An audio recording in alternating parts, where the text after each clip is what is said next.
Pregnancy ഒരു beautiful journey തന്നെയാണ്. എങ്കിലും അതിൻ്റേതായ ബുദ്ധിമുട്ടുകളും പ്രഗ്നൻസിയിലുണ്ട്. അതിലൊന്നാണ് തലവേദന.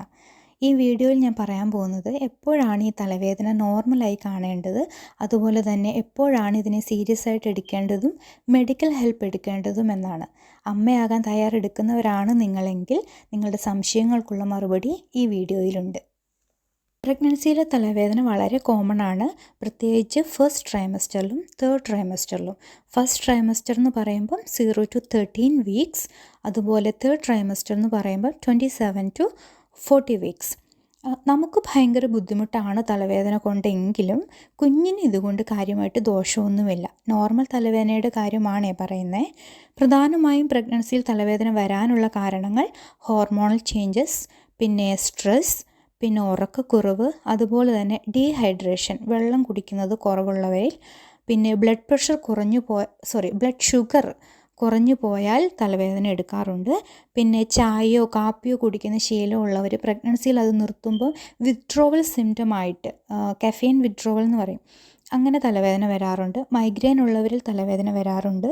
അതുപോലെ തന്നെയാണ് ബ്ലഡ് പ്രഷർ ഒരുപാട് കൂടുമ്പോഴും തലവേദന എടുക്കുന്നുണ്ട്. ഇതൊക്കെയാണ് പ്രഗ്നൻസിയിൽ സാധാരണ തലവേദന വരാനുള്ള കാരണങ്ങൾ. ഇനി നിങ്ങൾക്ക് മൈഗ്രെയിൻ ഉള്ള ആളാണെങ്കിൽ പ്രഗ്നൻ്റ് ആയിരിക്കുമ്പോൾ മുമ്പ് വരുന്നതിനേക്കാളും ശക്തമായിട്ട് വരാനും, ചില ആളുകളിൽ മുമ്പത്തെ അത്ര സിവിയറിറ്റി ഇല്ലാതെ തലവേദന വരാനും സാധ്യതയുണ്ട്. രണ്ട് തരത്തിലും വരാം. പല ആളുകളിലും പലതരത്തിലാണ്, ഓരോ വ്യക്തികളിലും ഇത് വ്യത്യാസപ്പെട്ടിട്ടിരിക്കും. മൈഗ്രെയിൻ്റെ ഹിസ്റ്ററി ഉള്ളവർ തീർച്ചയായിട്ടും നിങ്ങളുടെ ഡോക്ടറോട് ചോദിച്ച് മനസ്സിലാക്കണം ഏത് മെഡിസിനാണ് സേഫ് എന്ന്. നിങ്ങളുടെ കുഞ്ഞിന് ദോഷം വരാത്ത രീതിയിലുള്ള മെഡിസിൻ ഏതാണ് എടുക്കേണ്ടതെന്ന് നിർബന്ധമായിട്ടും ഡോക്ടറോട് ചോദിക്കേണ്ടതാണ്. അതായത് ഈ മൈഗ്രെയിൻ വരുമ്പോൾ മെഡിസിൻ എടുത്ത് ശീലമുള്ള ആൾക്കാർ. ചില കാര്യങ്ങൾ നമുക്ക് വീട്ടിൽ തന്നെ ചെയ്യാവുന്നതുണ്ട്. അങ്ങനെ ചെയ്ത് നോക്കാവുന്ന കാര്യങ്ങളാണ്: ഒരു ഇരുണ്ട വെളിച്ചമില്ലാത്ത ഒച്ചയും ബഹളമൊന്നും ഇല്ലാത്തൊരു റൂമിൽ പോയിട്ട് അവിടെ റെസ്റ്റ് എടുക്കുക, ലോങ് സ്ലോ ഡീപ്പ് ബ്രെത്ത് എടുക്കുക എന്നുള്ളത്. ഇത് വെറുതെ പറയുന്നതല്ല കേട്ടോ, ട്രൈ ചെയ്ത് നോക്കിയിട്ടുള്ളവർക്കറിയാം ഭയങ്കര എഫക്റ്റീവാണിത്. ഇച്ചിരി കൂടുതൽ സമയം സ്ലോ ആയിട്ട് ഡീപ്പ് ബ്രീത്ത് എടുക്കുക. ഇനി രണ്ടാമത്തത് ഹോട്ട് പാക്ക് അല്ലെങ്കിൽ കോൾഡ് പാക്ക് നിങ്ങളുടെ തലയിലും കഴുത്തിലുമൊക്കെ വെച്ച് നോക്കുക. എക്സാമ്പിളായിട്ട് ഐസ് പാക്ക്, അതുപോലെ തന്നെ ഹോട്ട് വാട്ടർ ബാഗ്, ഇതൊക്കെ നിങ്ങൾക്ക് ട്രൈ ചെയ്ത് നോക്കാവുന്നതാണ്. ഇനി വേറൊന്ന്, കുറച്ചായിട്ട്, അതായത് നമ്മളെപ്പോഴും കഴിക്കുന്ന പോലെ അല്ലാതെ കുറച്ചായിട്ട് പലതവണ ആഹാരം കഴിക്കുക. ഒട്ടും വിശന്നിരിക്കാൻ ഇടവരാതിരിക്കുക. ആരെക്കൊണ്ടെങ്കിലും നിങ്ങളുടെ തല മസാജ് ചെയ്യിക്കുക. ഇളം ചൂടുവെള്ളത്തിൽ കുളിക്കുക, തണുപ്പുള്ള കാലാവസ്ഥയാണെങ്കിൽ. അല്ലെങ്കിൽ ചില ആൾക്കാർക്ക് തണുത്ത വെള്ളത്തിൽ കുളിക്കുമ്പോഴാണ് റിലീഫ് കിട്ടുന്നത്. എങ്ങനെയായാലും തല നനച്ചൊന്ന് കുളിക്കുക. ഇതൊക്കെ നമ്മൾ സാധാരണയായിട്ട് ചെയ്യുന്ന കാര്യങ്ങളാണ്, മൈഗ്രെയിൻ ഉള്ളവർക്ക് എല്ലാവർക്കും തന്നെ അറിയാം. ഇതൊക്കെ ഒന്ന് ട്രൈ ചെയ്ത് നോക്കാവുന്നതാണ് മെഡിസിൻ കഴിക്കുന്നതിന് മുമ്പ്. വേദനയ്ക്ക് കഴിക്കുന്ന പല മരുന്നുകളും കുഞ്ഞിന് ദോഷം ചെയ്യും. പാരസെറ്റമോളാണ് പൊതുവെ പ്രഗ്നൻസിയിൽ സേഫായിട്ട് ഉപയോഗിക്കുന്നത്.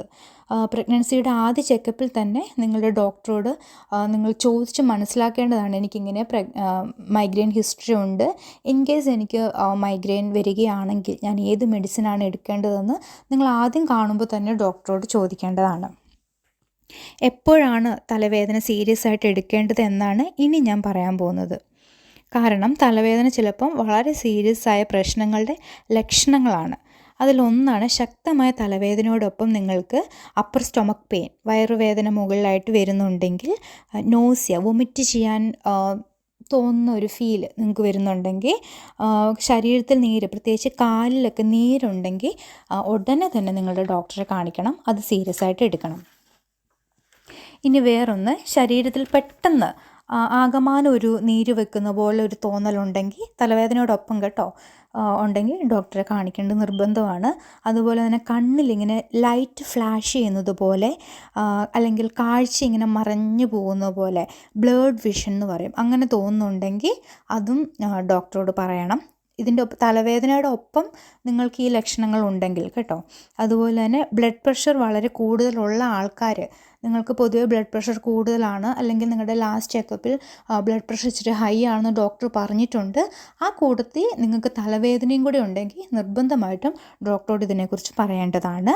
പിന്നെ പെട്ടെന്ന് വെറുതെ ഇരിക്കുമ്പം അതിശക്തമായിട്ട് തലവേദന വരുന്നുണ്ടെങ്കിൽ അത് ഡോക്ടറോട് നിർബന്ധമായിട്ടും പറയേണ്ടതാണ്. പിന്നെ ചില തലവേദനകളൊക്കെ നമ്മൾ ഈ വീട്ടിൽ തന്നെ എടുക്കാവുന്ന രീതി പറഞ്ഞല്ലോ ഞാൻ, അത് അങ്ങനെ അങ്ങ് കുറഞ്ഞു പോവേണ്ടതാണ്. ഇത് ഒട്ടുമേ കുറയുന്നില്ല, കൂടുതൽ ശക്തമാവുകയാണെങ്കിൽ മടിച്ചിരിക്കാൻ പാടില്ല, ഡോക്ടറെ കാണിക്കേണ്ടതാണ്. അതുപോലെ മൈഗ്രെയിൻ ഹിസ്റ്ററി ഉള്ളവരിൽ വേറെ രീതിയിൽ പതിവായി വരുന്ന മൈഗ്രെയിൻ പോലെ അല്ലാതെ വേറെ രീതിയിൽ വ്യത്യസ്തമായിട്ടാണ് വരുന്നതെങ്കിൽ അതും നിങ്ങളുടെ ഡോക്ടറോട് പറയേണ്ടതാണ്. ഈ പറഞ്ഞ ലക്ഷണങ്ങളൊക്കെ വളരെ ഗൗരവമായിട്ട് എടുക്കുകയും ഡോക്ടറെ കാണിക്കുകയും ചെയ്യണം. കാരണം സീരിയസ് ആയ കോംപ്ലിക്കേഷൻസിൻ്റെ ലക്ഷണങ്ങളാണ് ഇത്. ആവാം കേട്ടോ. അപ്പം ഇത് ഡോക്ടർ വേണ്ട ടെസ്റ്റുകൾ ചെയ്തിട്ട് നിങ്ങൾക്ക് കുഴപ്പമുണ്ടെങ്കിൽ അത് പറയുകയും അതിന് പ്രതിവിധി നിർദ്ദേശിക്കുന്നതുമാണ്. അല്ലെങ്കിൽ സമാധാനത്തിൽ വരാമല്ലോ.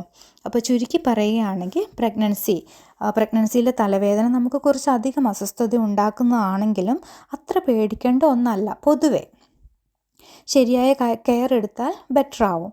എന്നാൽ തലവേദനയോടൊപ്പം ഞാൻ ഇപ്പം കുറച്ച് മുമ്പ് പറഞ്ഞ ഈ ലക്ഷണങ്ങളൊക്കെ നിങ്ങൾക്ക് കാണുന്നുണ്ട് എങ്കിൽ എത്രയും പെട്ടെന്ന് നിങ്ങളുടെ ഗൈനക്കോളജിസ്റ്റിനോട് സംസാരിക്കണം.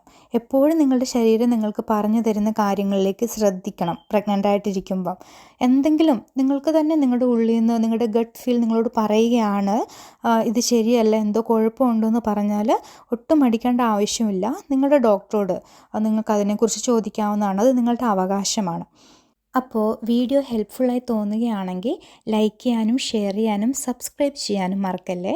കൂടുതൽ സിമിലർ ടോപ്പിക്സ് ഉടനെ അപ്ലോഡ് ചെയ്യുന്നതായിരിക്കും, അതും കാണാൻ മറക്കരുത് കേട്ടോ. അപ്പോൾ happy pregnancy journey. Stay healthy, stay happy, take care.